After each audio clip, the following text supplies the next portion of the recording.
नमस्कार, बहुत बहुत स्वागत है आप सभी का। आपके साथ मैं हूं स्वप्निल। अफगानिस्तान में तालिबान के सरकार गठन के साथ ही औपचारिक तौर पर बंदूक तंत्र की शुरुआत हो चुकी है। यहां की आतंकी सरकार ने लोगों का हक मारने के साथ साथ उनके प्रदर्शन और जुल्मों सितम के खिलाफ नारेबाजी पर भी प्रतिबंध लगा दिया है। आज हम अपने इस खास शो में आपको यह बताने और दिखाने वाले हैं कि आतंकी सरकार ने किस तरह से जुल्मों सितम की शुरुआत कर दी है। साथ ही यह भी दिखाएंगे कि कैसे इस जुल्मी सरकार के खिलाफ जगह जगह बगावत का झंडा बुलंद किया जा रहा है।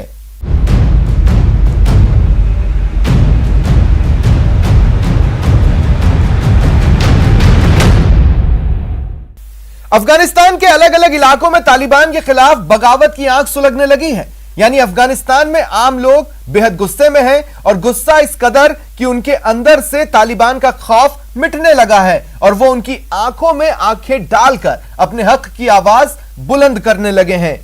अफगानिस्तान में इस वक्त एक ही सिक्के के दो पहलू साफ साफ नजर आने लगे हैं। एक तरफ तालिबान के बड़े बड़े नेता सरकार की बड़ी बड़ी कुर्सियों के लिए जोड़ घटाना गुणा भाग करते नजर आ रहे हैं, मगर पूरे अफगानिस्तान में तालिबान की सरकार के समर्थन में तो कम लोग सामने आए, बल्कि इसके उलट अलग अलग प्रांतों में अलग अलग तबकों के लोग सड़कों पर उतरकर बगावत की आवाज बुलंद करते जरूर देखे जा रहे हैं। जो वहाँ पे विरोध हो रहा है वो न केवल तालिबान बल्कि पाकिस्तान के खिलाफ भी हो रहा है। लगातार वो लोग नारे लगा रहे हैं पाकिस्तान के खिलाफ, और पाकिस्तान उनका मानना ये है कि सब साजिश जो हुई है जिसके उसके पीछे पाकिस्तान का हाल है। पाकिस्तान की मदद से अफगानिस्तान पे तालिबान ने कब्जा किया। अफगानिस्तान की जनता ने तालिबान के खिलाफ बगावत का बिगुल बजा दिया है। 20 साल बाद अफगानिस्तान की सत्ता में तालिबान की वापसी हो चुकी है और मंत्रियों के विभाग का बंटवारा भी हो चुका है,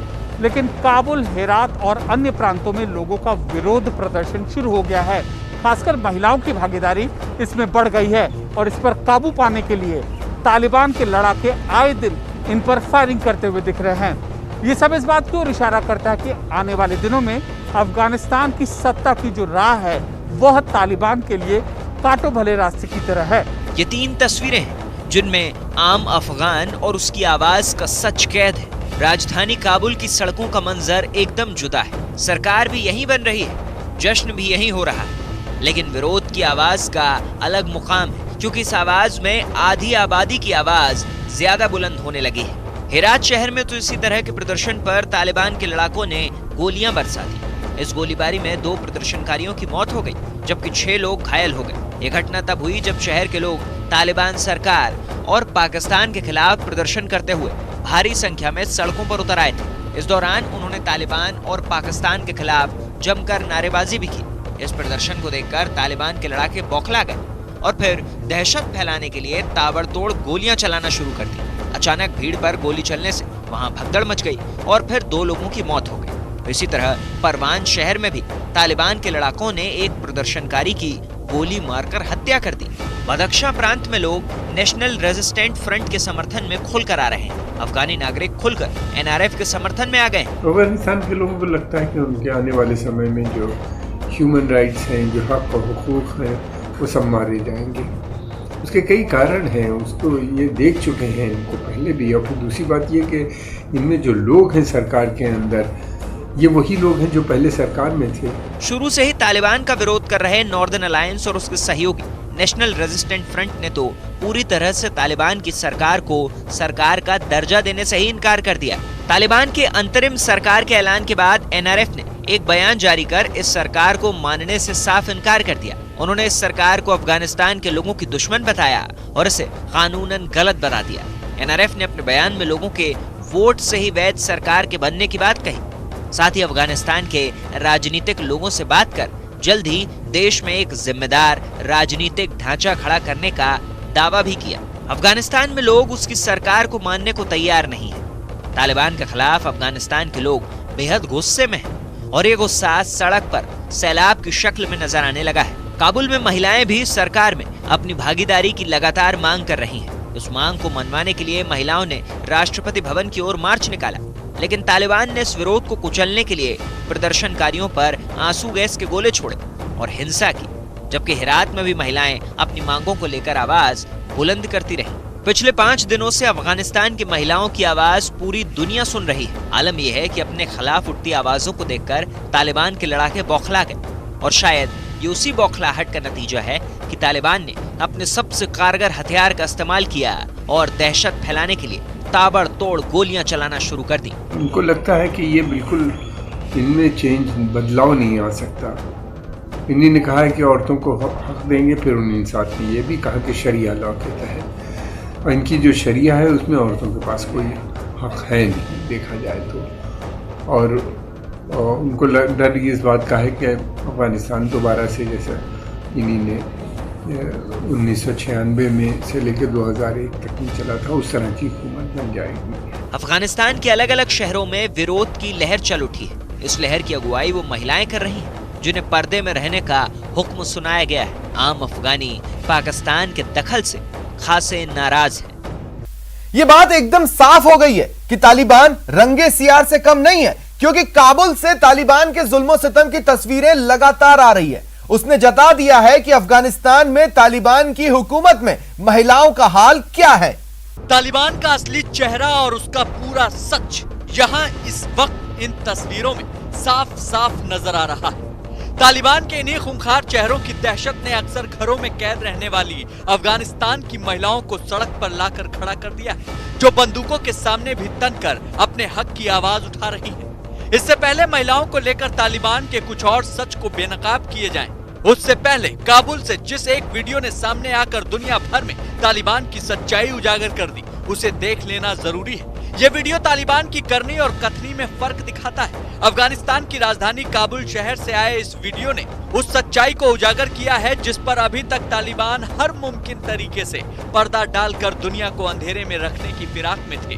वीडियो में साफ तौर पर देखा जा सकता है कि तालिबान लड़ाका एक महिला पर डंडे बरसा रहा है। तालिबान ने अफगानिस्तान पर कब्जे के बाद महिलाओं को आजादी देने और उनका सम्मान करने की बात कही थी, लेकिन ये वीडियो उनके इस दावे की पोल खोल रहा है। असल में काबुल में अपने हक और हुकूक की लड़ाई के लिए सड़कों पर प्रदर्शन करने उतरी महिलाओं में एक लड़की को तालिबान के लड़ाकों ने घेर लिया और उस पर अपने जुल्म की इंतहा करनी शुरू कर दी। दरअसल एक वीडियो के जरिए तालिबान का जो सच उजागर हुआ है वो तो सिक्के का एक पहलू भर है।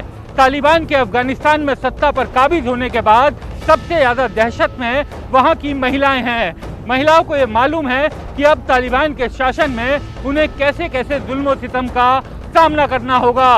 तालिबान ने अफगानिस्तान के अलग अलग प्रांतों पर कब्जा करने के साथ ही अपना असली रंग दिखाना शुरू कर दिया था। जुलाई में बख्तखशा और तखर प्रांत में उसने एक फरमान जारी किया था जिससे इलाके में दहशत फैल गई। इस फरमान में कहा गया था कि 15 साल से बड़ी लड़कियां और 45 साल से उम्र की कम विधवाओं की पूरी सूची उन तक पहुंचाई जाए। ये वीडियो तो बस एक बानगी है, जबकि अफगानिस्तान की जमीनी हकीकत तो इससे भी ज्यादा भयानक है। इसी बीच अफगानिस्तान में तालिबान की नई सरकार बनने के सिलसिले के बीच महिलाओं के हक और आजादी को छीनने वाला एक और नया फरमान सामने आया। मीडिया रिपोर्ट के हवाले से खबर है कि तालिबान राज में महिलाओं को खेलने की इजाजत नहीं होगी। तालिबान के कल्चरल कमीशन के अब्दुल्ला वासिफ के एक इंटरव्यू के हवाले से बताया जा रहा है कि क्रिकेट खेलते वक्त महिलाओं के शरीर का हिस्सा दिखता है, इसलिए ऐसे में उन्हें क्रिकेट खेलने की इजाजत नहीं दी जा सकती। काबुल में कब्जा करने के बाद तालिबान लगातार दावा करते रहे हैं कि वो महिलाओं के उनके तमाम अधिकार देंगे, मगर अब जो फरमान सामने आ रहे हैं उसमें कथनी और करनी का फर्क साफ नजर आने लगा। कुछ रोज पहले ही तालिबान ने यूनिवर्सिटी में लड़कियों के लिए पर्दे में पढ़ाई का फरमान जारी किया था और अब महिलाओं को खेल से दूर कर उन्हें घर में कैद करने की कोशिश की जा रही है। तालिबान के इन्हीं फरमानों का विरोध करने के लिए इस वक्त अफगानिस्तान के ज्यादातर हिस्सों में महिलाओं ने नई हुकूमत के खिलाफ मोर्चा खोल रखा है। तालिबान के विरोध के बीच एक खबर ऐसी सामने आ गई जिसने तालिबान के सच के साथ साथ पर्दे में छिपने की फिराक में लगे पाकिस्तान की पोल खोल कर रख दी। फॉक्स न्यूज के हवाले से खबर है कि पंजशीर में तालिबान की मदद के लिए पाकिस्तान की सेना ने 27 जंगी हेलीकॉप्टर भेजे थे। पाकिस्तान की इसी मदद की बदौलत ही तालिबान ने पंजशीर पर कब्जा करने का दावा भी किया। हालांकि पाकिस्तान पंजशीर में तालिबान की मदद के लिए सेना भेजने की बात से साफ इनकार कर चुका है। तालिबान की हुकूमत के खिलाफ आम अफगानी सड़क पर है और अपनी मिटती हुई आजादी को बचाने के लिए महिलाओं की चीख फिजा में फैल चुकी है और अपने खिलाफ उठती आवाज को देखकर तालिबान के लड़ाके बंदूक तानकर दहशत फैलाने के लिए खड़े हैं। काबुल पर कब्जे के 21 दिन बाद जब तालिबान ने अफगानिस्तान के अंतरिम सरकार का ऐलान किया तो इसमें शामिल आतंकियों के नाम सुनकर किसी को हैरानी नहीं हुई। नई सरकार में 33 मंत्रियों को शामिल किया गया है, जिसमें न केवल सरकार का सबसे बड़ा चेहरा आतंकी है बल्कि इस सरकार में शामिल कई और भी आतंकी हैं जिन पर करोड़ों का इनाम है। तालिबान के प्रवक्ता ने जैसे जैसे अफगानिस्तान की नई सरकार के एक एक चेहरे का नाम बताना शुरू किया, न्यूज़ 18 की खबर पर मुहर लगती चली गई और इस दावे पर भी कि अफगानिस्तान अब आतंकिस्तान में बदल चुका है। अफगानिस्तान की कमान कट्टरपंथी आतंकियों के हाथों में आ चुकी है। वैसे तो आपको यकीन होगा ही, फिर भी तालिबान सरकार के चेहरों पर गौर करना जरूरी है। इसकी शुरुआत सबसे बड़े चेहरे से करें तो ये है मुल्ला मोहम्मद हसन अखंद, अफगानिस्तान में तालिबानी सरकार के प्रधानमंत्री।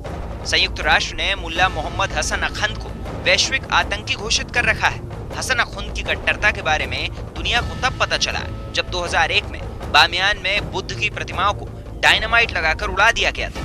मोहम्मद हसन अखंद के बाद दूसरे नंबर पर मुल्ला गनी बरादर है।